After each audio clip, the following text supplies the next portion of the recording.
Constable select అవడంపై దాన్ని మీకు ఎలా అనిపిస్తుంది? హ్యాపీగా ఉందండి. మేము పడిన కష్టానికి ఫలితం వచ్చిందని అనుకుంటున్నాను. కానిస్టేబుల్ సెలెక్ట్ అయ్యి ఈ రోజు ఉద్యోగానికి సీఎం చేతుల మీదకి అపాయింట్మెంట్ ఆర్డర్లు తీసుకుంటాం, మీకు ఎలా అనిపిస్తుంది? చాలా సంతోషంగా ఉందండి. సర్వీస్ అనేది ఇంట్రెస్ట్ ఉంది కాబట్టి జాబ్ లోకి వచ్చాను.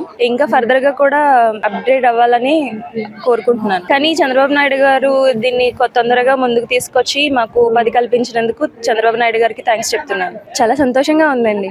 ఇప్పటికైనా మమ్మల్ని గుర్తించి మాకు అపాయింట్మెంట్ ఆర్డర్స్ ఇచ్చి మమ్మల్ని ఉద్యోగాలకు తీసుకొస్తున్నందుకు సీఎం గారికి థ్యాంక్స్ చెప్తున్నాను. మేము నిరుద్యోగులుగా ఇంకా మమ్మల్ని కంటిన్యూ చేయకుండా మాకు అపాయింట్మెంట్స్ ఇవ్వాలని, మమ్మల్ని సర్వీస్లోకి తీసుకురావాలని, మాకు జాబ్లు ఇచ్చి మాకు కూడా ఒక గుర్తింపునివ్వాలని మమ్మల్ని గుర్తించినందుకు థ్యాంక్స్ చెప్తున్నాను. కానిస్టేబుల్ గా సెలెక్ట్ అయ్యి మీకు ఎలా అనిపిస్తుంది? సంతోషంగానే ఉందండి. మామూలుగా కష్టపడి చదివించామండి, చేతి పని మీద చదివించాము. ఇలా ఉద్యోగంలో మరి చంద్రబాబు గారి ద్వారాగా మాకు ఈ ఉద్యోగ అవకాశాలు కల్పించి మంచి భవిష్యత్తుని మాకు కల్పించి ఎన్నో మేలు చేశారు.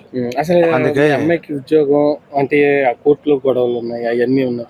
అన్ని ఉన్నా కానీ గవర్నమెంట్ అవన్నీ తొలగించి పిల్లలకి ఉద్యోగం ఇవ్వటం మీకు ఎలా అనిపించింది? ఒక పేరెంట్ పిల్లలకి ఉద్యోగం ఇవ్వటం చాలా సంతోషంగా ఆనందంగానే ఉందండి. ఇదంతా కూడా రాబోయే భవిష్యత్తులో కూడా పిల్లలకి ఎంతో మేలుకరంగా ఉంటది, ఎంతో సంతోషంగా ఉంటది. కుటుంబం కూడా చంద్రబాబు నాయుడు గారు ఆదరణ కల్పించాడు.